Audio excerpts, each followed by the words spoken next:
வணக்கம். நம்ம திண்டுக்கல் மாவட்ட மக்களே, நான் சத்யவர்ஷா. இந்திய அரசியல் அமைப்பு ஆலோசகராக பணியாற்றி வருகின்றேன். அனைத்து இந்திய அண்ணா திராவிட முன்னேற்ற கழகம் தான் ஆட்சி அமைக்கப் போகிறது என்பதை மக்கள் தீர்மானித்து வாக்களிப்பதற்காக வெகு நாட்களாக காத்து கொண்டிருக்கின்றார்கள்.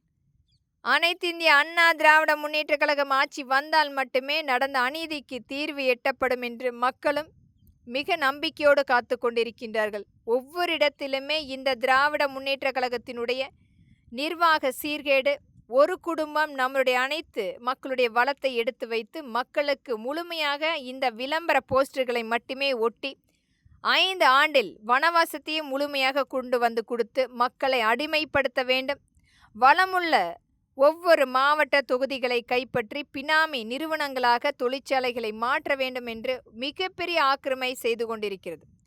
ஒவ்வொரு குழந்தைகளுக்கும் பெண்களுக்கும் நடந்த அநீதி என்பது ஒரு மீட்டெடுத்து கொடுக்க முடியாத இழப்பு. 35,000 பெண்கள் பாதிக்கப்பட்டு கற்பழிக்கப்பட்டு வழக்குகள் பதிவு செய்திருக்கின்றார்கள். 18,000 குழந்தைகள் கற்பழிக்கப்பட்டு வழக்குகள் பதிவு செய்திருக்கின்றார்கள். வெறும் வழக்காக அந்த முதல் தகவல் அறிக்கை கூட குற்றவாளிகளுக்கு சாதகமாக, பாதிக்கப்பட்ட மக்களுக்கு எதிராக பதிவு செய்திருக்கின்றார்கள். இன்னும் எத்தனை வழக்குகள் நிராகரிக்கப்பட்டு விரட்டியடிக்கப்பட்டது அனைத்துமே அனைத்து இந்திய அண்ணா திராவிட முன்னேற்ற கழகம் ஆட்சி அமைந்தால் மட்டுமே அதற்குரிய தீர்வு எட்டப்படும். மக்களை காக்கின்ற துணையாக நிற்கின்ற காவல்துறை இன்றைக்கு திராவிட முன்னேற்ற கழகத்தினுடைய கைக்கூலிகளாக, ஒரு மிகப்பெரிய அடிமைகளாக, கொடுக்கின்ற பணத்துக்காக அஃபீஷியல் ரவுடிகளாக செயல்பட்டு கொண்டிருக்கின்றார்கள். அண்ணா பல்கலைக்கழகத்தில் நடந்த அநீதி, அந்த மாணவிக்கு நடந்த அநீதிக்கு காரணம் உதயநிதி தான் என்று தெரிந்தால் கூட வாய் திறக்காத இந்த அரசியல் அமைப்பும் ஊடகங்களும் உச்சநீதிமன்றம் இதற்குரிய தகுந்த நடவடிக்கை எடுக்க வேண்டும். ஒவ்வொரு இடத்திலுமே மக்களை அச்சுறுத்தி நமக்கு கிடைத்த அந்த திட்டங்களுக்குரிய பணத்தை ஒரு குடும்பம் எடுத்து வைத்து முழுமையாக சொத்தை சேகரித்து கொண்டிருக்கிறது. ஒவ்வொரு மாவட்ட ரீதியாக மக்களுக்கு நடந்த அநீதி, ஒவ்வொரு இடத்தையுமே அச்சுறுத்தி கட்ட பஞ்சாயத்து ஆட்களை வைத்து விரட்டி, காவல்துறையே இன்றைக்கு கட்ட பஞ்சாயத்து ஆட்களாக இந்த திராவிட முன்னேற்ற கழகத்தின் அடியாட்களாக வேலை செய்து கொண்டிருக்கின்றார்கள். எத்தனை மக்களுடைய வாழ்வாதாரம் அழிந்தது என்பதற்குரிய அனைத்துமே முழு விவரம் நம்மளுடைய அனைத்து இந்திய அண்ணா திராவிட முன்னேற்ற கழகம் ஆட்சி அமைந்தால் மட்டுமே அதற்குரிய அனைத்து வகையான வழக்குகளும் எடுக்கப்படும்.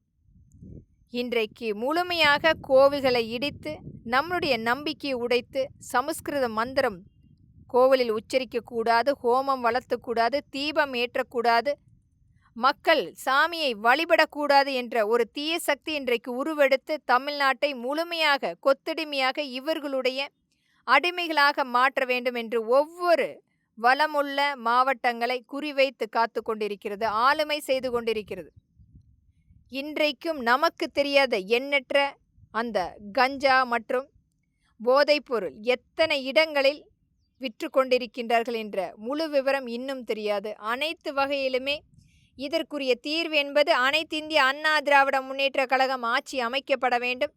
நம்மளுடைய திண்டுக்கல் மாவட்டம் சார்ந்த தொகுதியில் பழனி, ஒட்டஞ்சத்திரம், ஆத்தூர், நிலக்கோட்டை, நத்தம், திண்டுக்கல், வேடசந்தூர் பகுதியில் நிற்கின்ற நம்மளுடைய அனைத்து வேட்பாளர்களுக்கும், அனைத்து இந்திய அண்ணா திராவிட முன்னேற்ற கழகத்தின் வேட்பாளர்களுக்கும், நம்மளுடைய கூட்டணி கட்சி வேட்பாளர்களுக்கும் மக்கள் நீங்கள் அமோக வெற்றியடைய செய்ய வேண்டும். இன்றைக்கு நடந்து கொண்டிருக்கும் அனைத்து வகையான குற்றங்களை முழுமையாக மாற்றியமைக்கக்கூடிய ஆட்சி அமைப்பு நம்மளுடைய அனைத்து இந்திய அண்ணா திராவிட முன்னேற்ற கழகம்தான். நம்பிக்கையோடு வாக்களியுங்கள் மக்களை. இரட்டை இலை சின்னத்துக்கும் நம்மளுடைய கூட்டணி கட்சிக்கும் தமிழ்நாட்டை மீட்டெடுப்போம். நன்றி.